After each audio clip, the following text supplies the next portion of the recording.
Bapa Surgawi yang Maha Kasih, kami kembali mengucap syukur karena kasih penyertaan Tuhan kepada setiap kami dalam pergulatan-pergumulan kami di masa yang tidak kondusif bagi kami.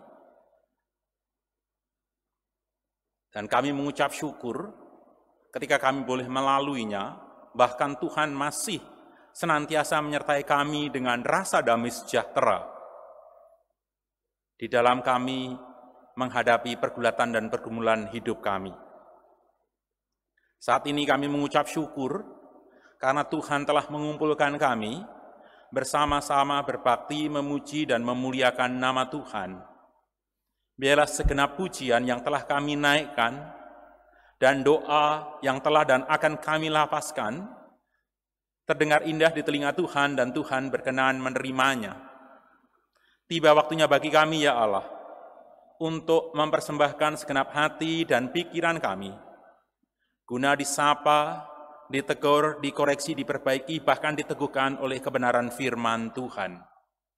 Oleh karena itu, teduhkanlah hati kami dari suara-suara lain yang ingin mengganggu pemberitaan firman Tuhan, sehingga firman-Mu saja jelas terdengar di tengah-tengah kami dan kami tunduk di bawah otoritasnya.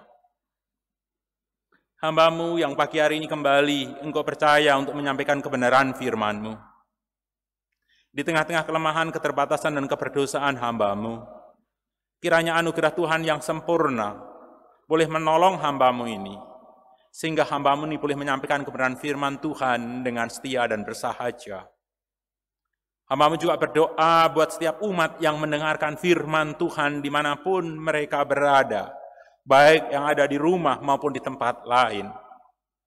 Kiranya Tuhan menganugerahkan hati yang menerima kebenaran firman Tuhan, dan bukan sekedar menerima kebenaran firman Tuhan, karuniakan kami juga kekuatan untuk komitmen melakukan kebenaran firman Tuhan. Berfirmanlah ya Allah, sebab umat kepunyaan-Mu ini sedia mendengarkannya. Di dalam kasih Kristus Yesus, firman yang telah menjadi manusia, kami berdoa dan mengucap syukur. Amin. Jemaat yang Tuhan Yesus kasihi, firman Tuhan yang akan kita renungkan bersama pagi hari ini terambil dari Injil menurut penuturan Matius pada pasalnya yang ke-16 ayat 21 hingga ayatnya yang ke-28. Injil menurut penuturan Matius dari pasalnya yang ke-16 ayat yang pertama hingga ayatnya yang ke-28 demikian ada tertulis. Sejak waktu itu Yesus mulai menyatakan kepada murid-muridnya bahwa ia harus pergi ke Yerusalem dan menanggung banyak penderitaan dari pihak tua-tua, imam-imam kepala dan ahli-ahli Taurat, lalu dibunuh dan dibangkitkan pada hari ketiga. Tetapi Petrus menarik Yesus ke samping dan menegur dia, katanya, "Tuhan, kiranya Allah menjauhkan hal itu. Hal itu sekali-kali tak akan menimpa Engkau." Maka Yesus berpaling dan berkata kepada Petrus, "Enyahlah iblis, engkau suatu batu sandungan bagiku, sebab engkau bukan memikirkan apa yang dipikirkan Allah, melainkan apa yang dipikirkan manusia." Lalu Yesus berkata kepada murid-muridnya, "Setiap orang yang mau mengikut aku, ia harus menyangkal dirinya, memikul salibnya, dan mengikut aku. Karena barang siapa mau menyelamatkan nyawanya, ia akan kehilangan nyawanya. Tetapi barang siapa kehilangan nyawanya karena aku, ia akan memperolehnya.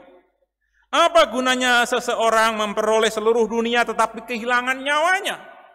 Dan apakah yang dapat diberikannya sebagai ganti nyawanya? Sebab anak manusia akan datang dalam kemuliaan Bapanya diiringi malaikat-malaikatnya. Pada waktu itu ia akan membalas setiap orang menurut perbuatannya. Aku berkata kepadamu, sesungguhnya di antara yang hadir di sini, ada yang tidak akan mati sebelum mereka melihat Anak Manusia datang sebagai Raja dalam kerajaannya."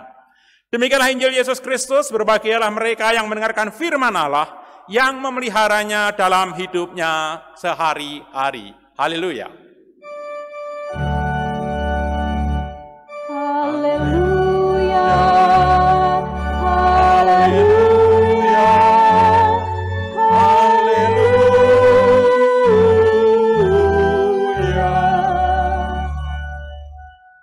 Shalom Bapak Ibu Saudara yang Tuhan Yesus kasihi.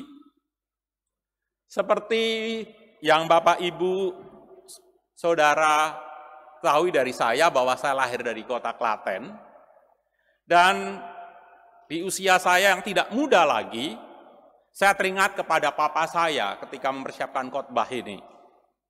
Papa saya seorang penutur dongeng yang begitu luar biasa, mungkin kalau bisa disejajarkan gitu sekelas Asmaraman Kopingho. Karena Kopingho itu tidak pernah datang ke negeri Tiongkok, tetapi ketika melukiskan di Bukit Huasan, pohon liu yang melambai-lambai di Forbidden City dan lain sebagainya itu begitu nyata, seolah-olah kita sendiri pergi ke Beijing ketika membaca ceritanya.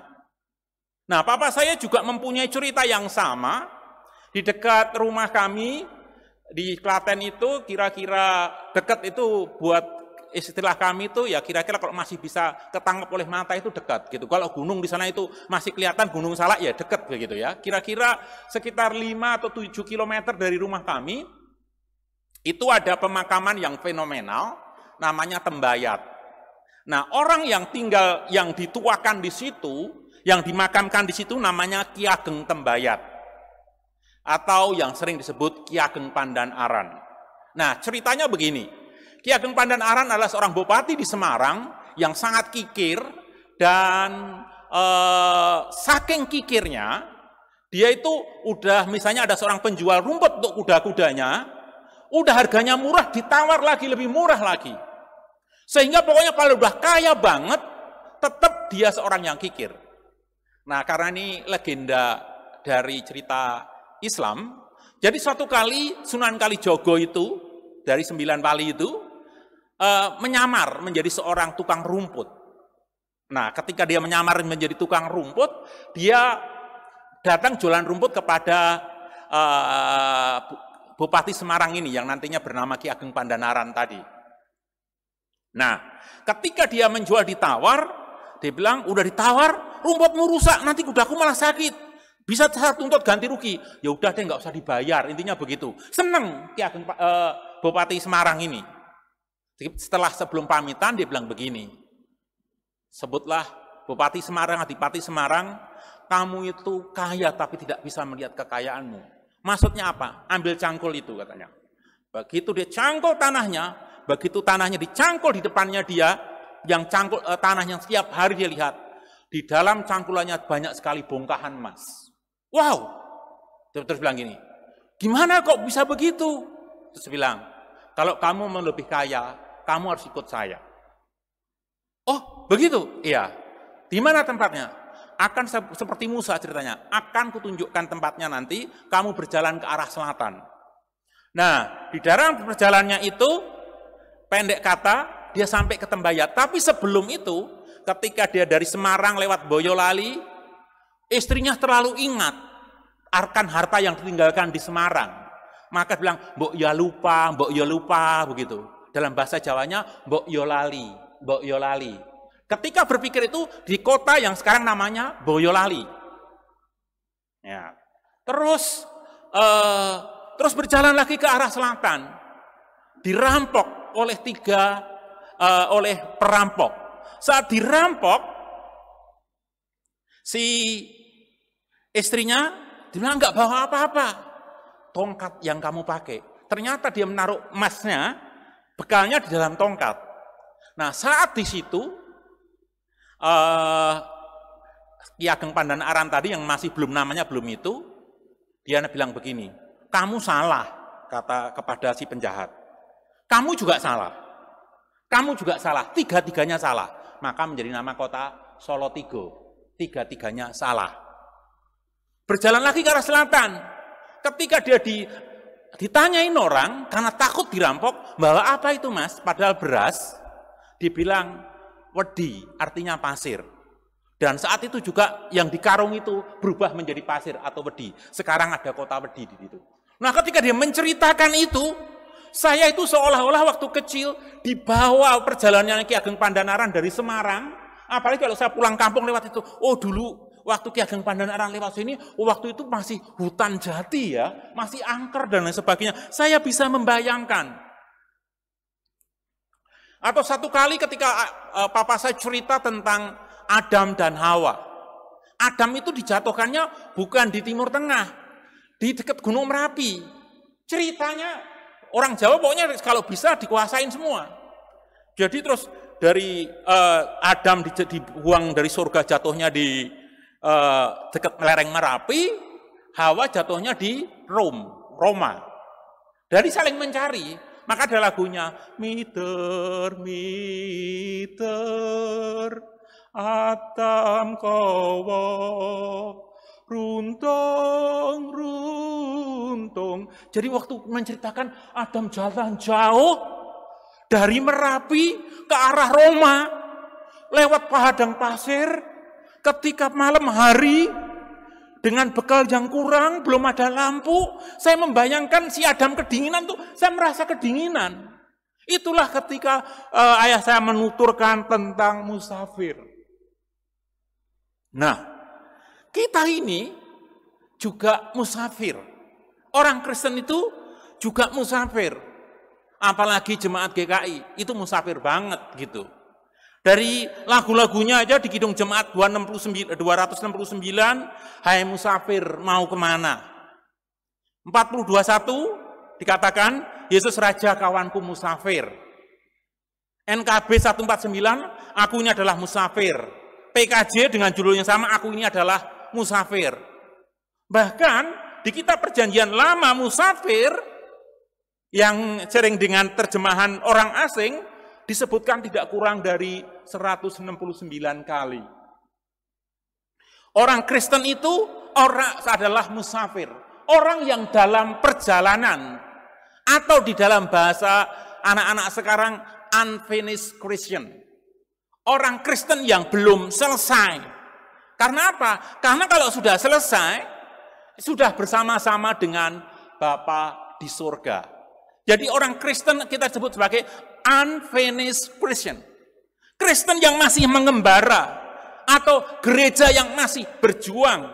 Sedangkan gereja yang telah bersama dengan Bapa di surga disebutnya sebagai gereja yang telah menang. Kita ini gereja yang masih berjuang. Jadi wajar kalau kita berlelah-lelah, wajar kalau kita bersakit-sakit menerima pengalaman-pengalaman di dalam bergereja yang tidak sesuai dengan kita, itu wajar. Kita belum resting Christian, kita belum finished Christian, kita masih unfinished, kita masih musafir, kita masih berjalan bersama Allah. Kalau kita naik mobil atau sedang jalan, ketika berjalan kita sering salah arah. Yang harusnya udah U-turn ternyata belum U-turn, masih muter lagi, harus lewat UI. Jauh lagi U-turnnya, kembali dan memutar. Demikian juga perjalanan iman kita bersama Tuhan. Bapak, Ibu, Saudara yang Tuhan Yesus kasihi. Kita sering sekali juga salah jalan. Kita sering sekali salah arah. Dan kadangkala kita terduduk di perapatan iman kita, kelelahan, dan berkata kepada Tuhan, Why me God? Kenapa saya? Why it happened God? Kenapa ini terjadi ya Tuhan? Kenapa anak-anakku begini? Kenapa jemaatku kok begini? Kenapa kawan sekerjaku kok begini? Seolah-olah kita salah jalan, maka dia tertunduk kelelahan, dan kita sadar jalan yang kita tempuh ternyata sudah kebablasan di luar jalan Allah. Dan kalau kita seperti itu, saya mengatakan Bapak, Ibu, Saudara yang Tuhan Yesus kasih, you are not alone. Bapak, Ibu tidak sendirian. Kawan-kawan muda, kamu tidak sendirian. Anak-anak, kamu tidak sendirian. Para murid, kita ini kan nggak langsung berjalan bersama Yesus.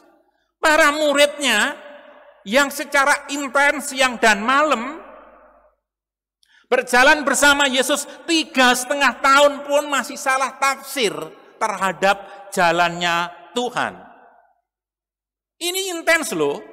Setiap hari tidur bareng, makan bareng, jalan bareng, berdoa bareng. Ternyata para murid masih salah tafsir terhadap jalan Tuhan. Ternyata para murid masih salah tafsir terhadap kehendak Tuhan. Ternyata para murid masih nggak ngerti apa maksud Tuhan. Bahkan murid utama atau murid kepala dari Tuhan Yesus sendiri yang namanya Simon Petrus pun masih salah. Bacaan yang kita tadi baca, yang akan kita renungkan bersama-sama membuktikan hal itu. Saya akan memulainya dari ayat 21, dikatakan demikian tadi. Sejak waktu itu, Yesus mulai menyatakan kepada murid-muridnya bahwa ia harus ke Yerusalem dan menanggung banyak penderitaan dari pihak tua-tua, imam-imam kepala, dan ahli-ahli Taurat, lalu dibunuh dan dibangkitkan pada hari ketiga. Sejak waktu itu. Jadi sebelumnya belum dilakukan. Sejak waktu itu Yesus mulai menyatakan apa yang akan terjadi tentang dirinya. Sejak waktu itu, sejak kapan? Pasti ada referensinya. Nah, kalau Bapak, Ibu, Saudara sekalian menggeser layar HP-nya ke atas sedikit, saya masih percaya Bapak, Ibu, dan teman-teman sekalian masih membuka HP Alkitabnya, bukan membuka Facebook atau Instagramnya. Kalau kita geser ke atas sedikit, maka kita akan melihat satu perikop, yaitu ayat 13-20 tentang pengakuan Petrus. Waktu itu mereka sedang di daerah Kaisaria Filipi, di mana hanya kaisar yang boleh disembah. Tuhan Yesus bertanya, menurut kamu, siapakah aku ini? Petrus sang murid kepala, murid utama mengatakan, engkau adalah Mesias, Anak Allah yang hidup. Ketika Petrus menyatakan engkau adalah Mesias, Anak Allah yang hidup, Tuhan Yesus memberi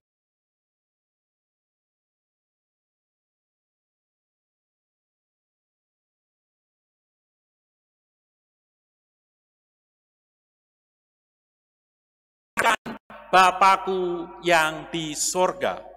Melihat respon dari Petrus, Tuhan Yesus memberi respon positif yang mengatakan, berbahagialah, atau terjemahan lebih tepat mengatakan, blessed you are, terberkatilah engkau Simon, pernyataanmu itu 100% korek, benar 100% akurat. Sebab itu bukan pikiranmu, melainkan pikiran Bapakku yang di sorga. Jadi yang menyatakan itu Bapakku di sorga. Dan selanjutnya Tuhan Yesus mengatakan, di atas batu karang ini aku akan mendirikan jemaatku. Di atas batu karang ini ada yang menafsirkan itu adalah Petrus itu sendiri, tetapi secara pribadi saya lebih menyukai bahwa itu di atas pengakuan Petrus itu. Sebab Petrus itu kalau itu menggunakan kata Petros itu batu-batu kecil.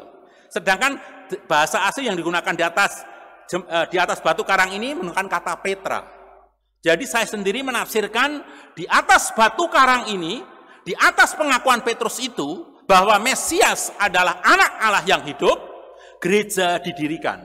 Maka definisi gereja adalah kumpulan orang-orang percaya yang percaya kepada Yesus sebagai Tuhan dan Juru Selamat. Itu esensi dari gereja. Kalau gereja nggak percaya bahwa Yesus sebagai Tuhan dan Juru Selamat, kalau jemaat atau orang-orang yang ngumpul itu tidak percaya Yesus sebagai Tuhan dan Juru Selamat, percaya kepada kekuatan sendiri, percaya kepada kekuatan di luar kita, di luar Tuhan Yesus, maka itu bukan kelompok, bukan gereja. Itu namanya kelompok arisan atau kelompok kongko-kongko atau apalah namanya. Nah, di atas pengakuan itu Tuhan akan mendirikan jemaat. Nah, dari setelah statement itu, perikop itu dicatat oleh Matius, Tuhan Yesus merasa sepertinya waktunya sudah tepat bagi para murid untuk mendengar berita yang lebih berat. Dipikir waktunya sudah pas untuk menceritakan tentang penderitaan dan kematiannya. Mengapa saya berkata demikian? Karena sebelumnya Tuhan Yesus telah memberi indikasi akan jalan hidupnya yang harus menderita. Berkali-kali dia berbicara, rombaklah bait Allah ini, dan aku akan membangunnya dalam waktu 3 hari. Anak manusia harus ditinggikan, seperti Musa meninggikan ular, tongkat ular, maka anak manusia juga harus ditinggikan, supaya bisa menarik banyak jiwa. Itu berbicara tentang salib. Bahkan dalam suatu kali kesempatan yang mengatakan, engkau akan makan tubuhku dan akan minum darahku. Itu kan berbicara tentang kematian. Jadi Tuhan Yesus telah memberi indikasi-indikasi itu, namun secara belak-belakan baru saat itu. Sehingga ketika Tuhan Yesus mulai waktu itu, dikatakan, Yesus mengatakan ia harus ke Yerusalem dan dia akan menderita, dibawa oleh para pemimpin-pemimpin agama, ahli-ahli Taurat, dibunuh dan dibangkitkan pada hari yang ketiga.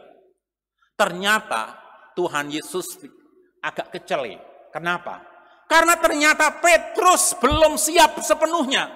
Yang sebelumnya mengatakan engkau adalah Mesias anak Allah yang hidup, ketika mendengar bahwa Tuhan Yesus akan menderita, dikatakan apa?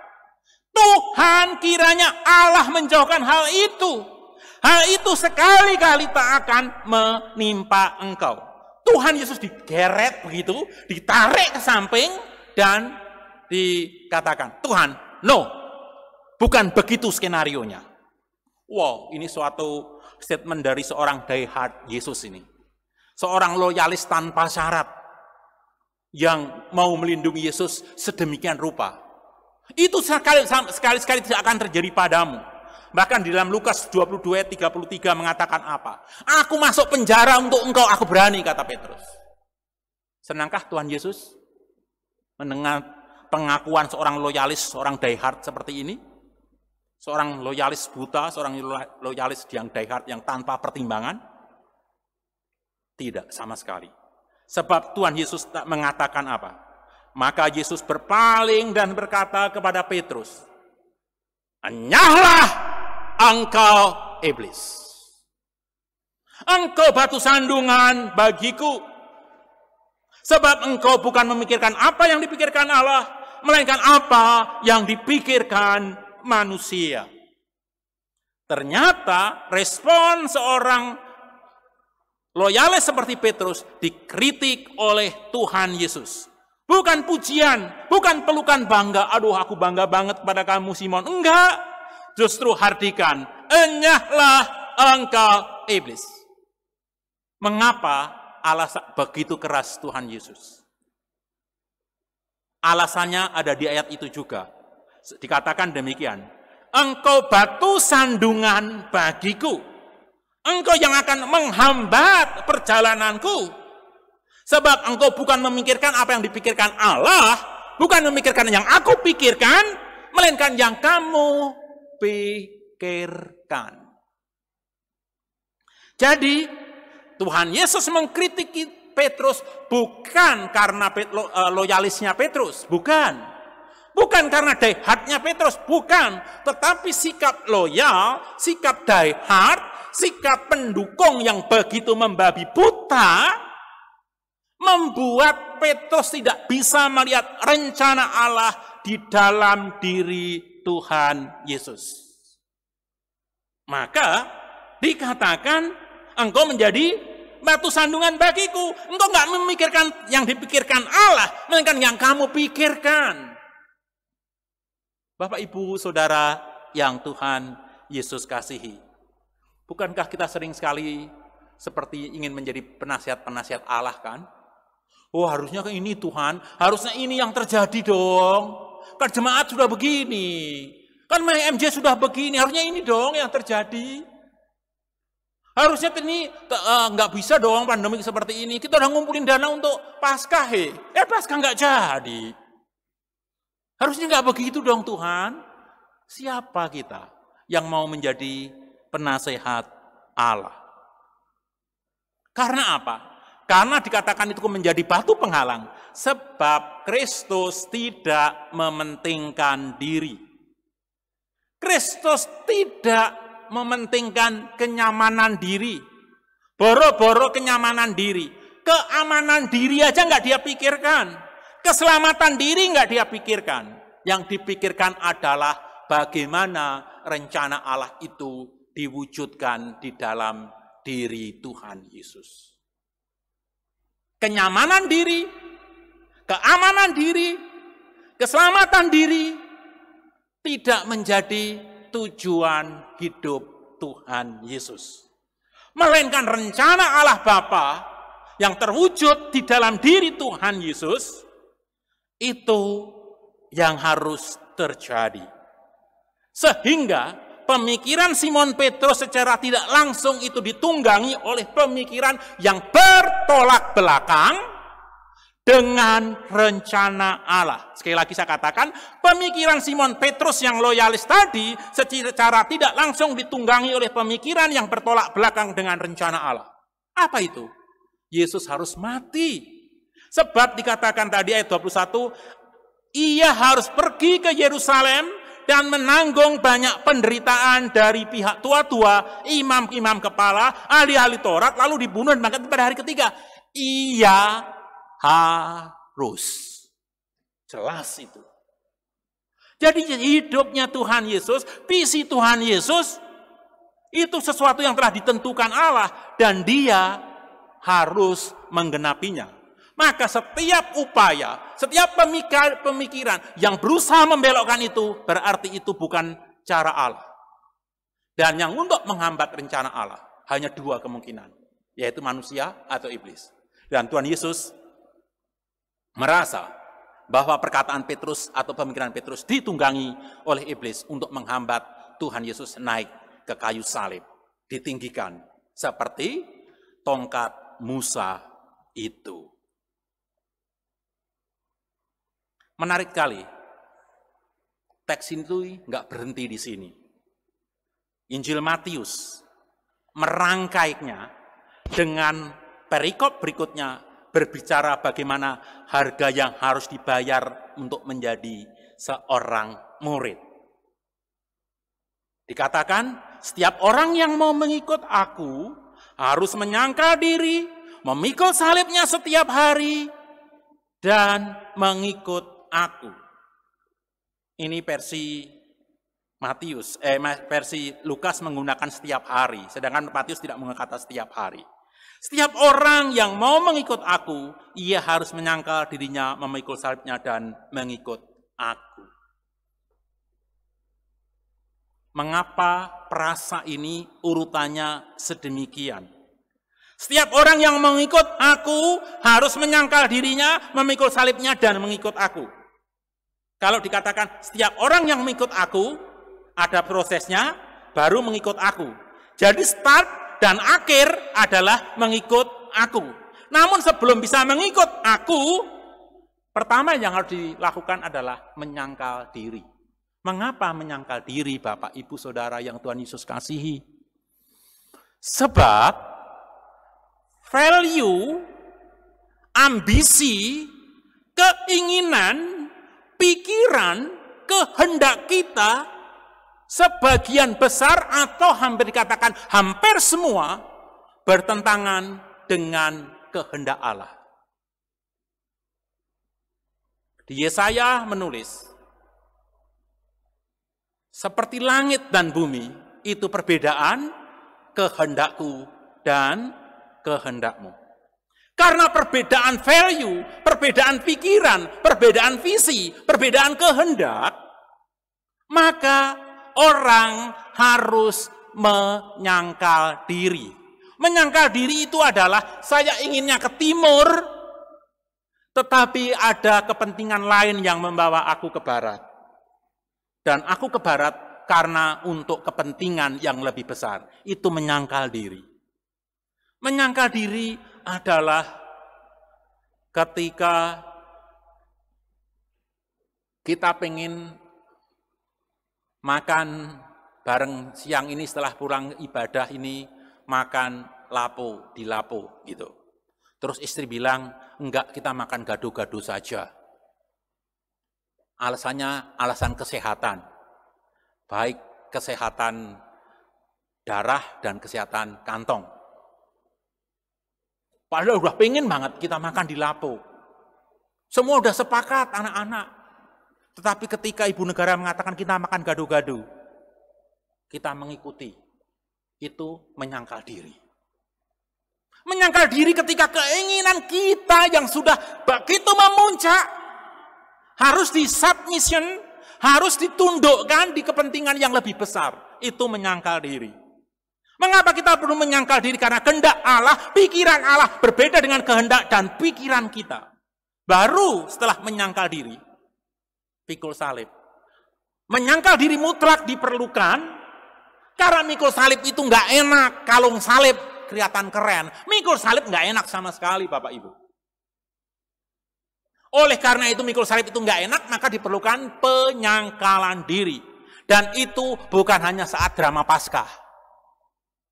Ya, Lukas mencatatnya, Lukas 9:23. Setiap orang yang menurut aku harus menyangkal dirinya, memikul salibnya setiap hari. Terjemahan lebih tepatnya, memikul salibnya setiap saat. Karena kehendak kita, karena pikiran kita selalu umumnya berbeda dengan kehendak dan pikiran Allah. Karena natur kita yang berdosa.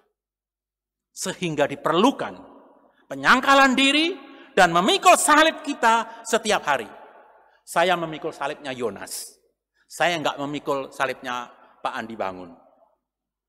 Istri saya memikul salib dia setelah menikah dengan saya. Dia tidak pernah memikul salib wanita lain.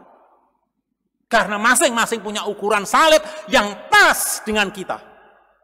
Oleh karena itu, pikul salibmu setiap hari, bukan salib orang lain.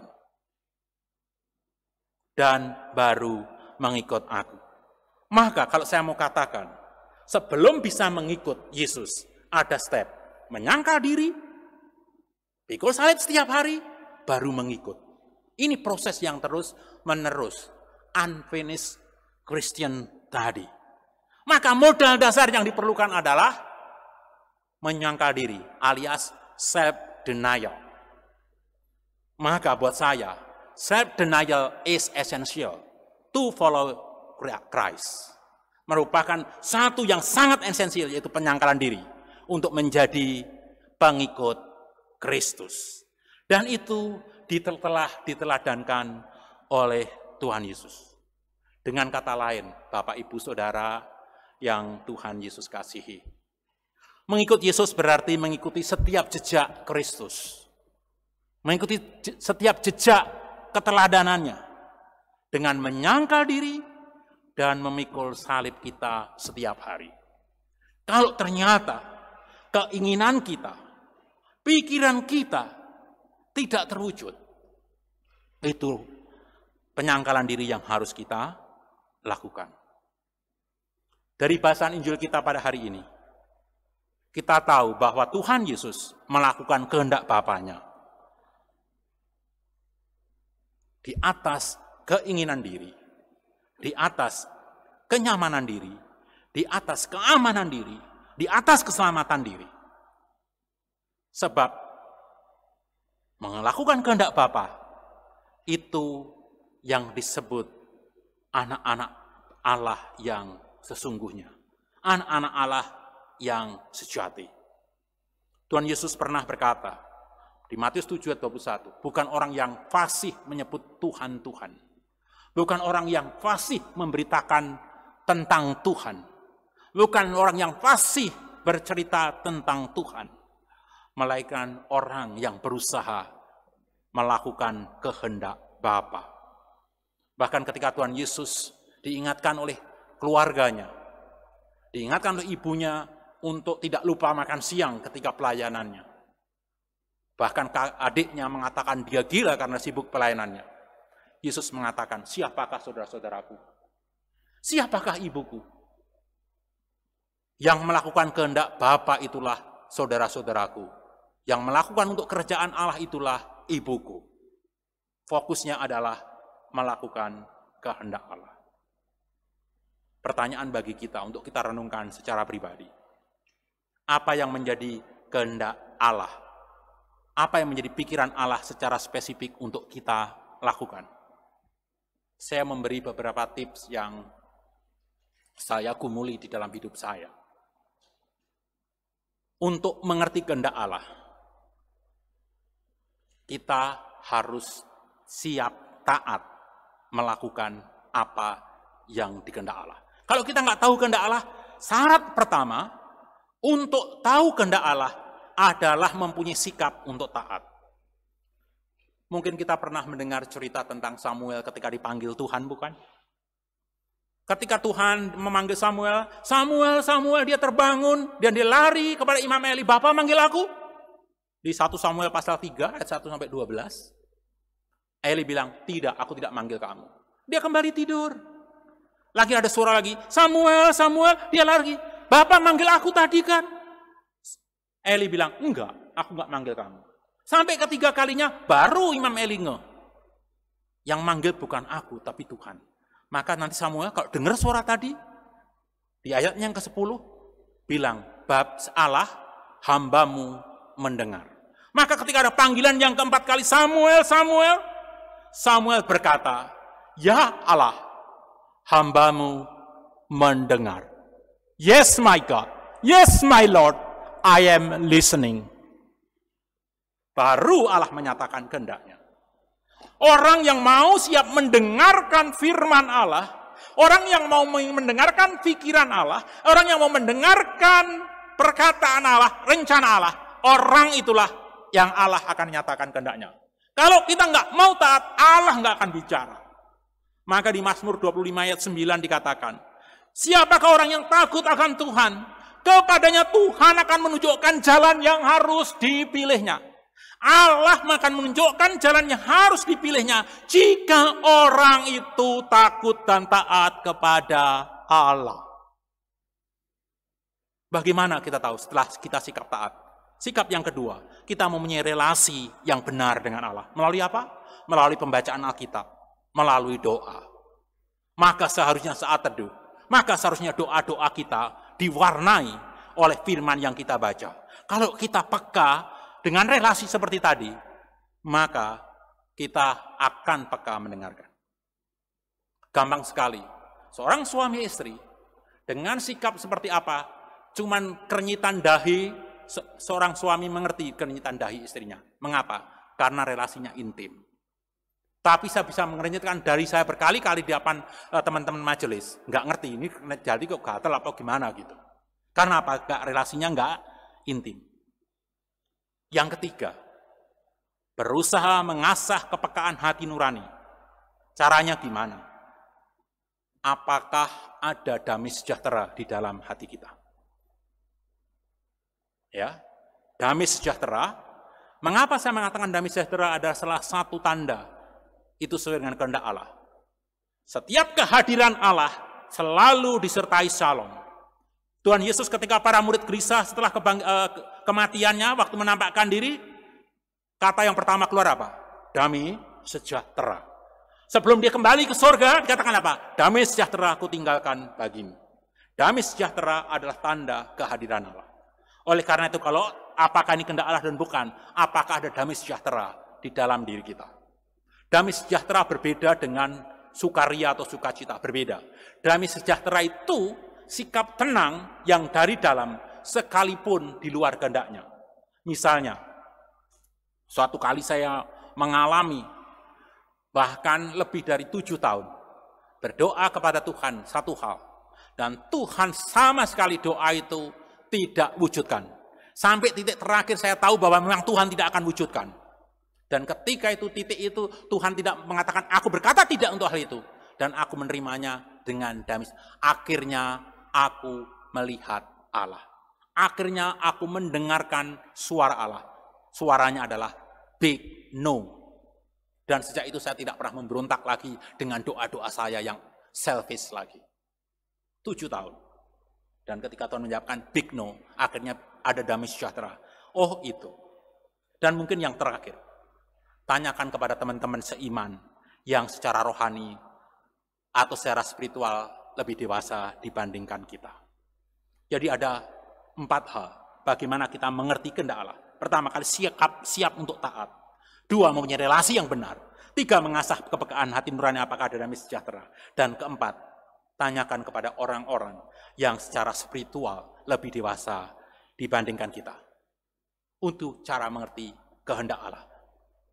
Sekali lagi, ini bukan obat cespleng. Khasiatnya berbeda-beda bagi setiap orang yang berbeda.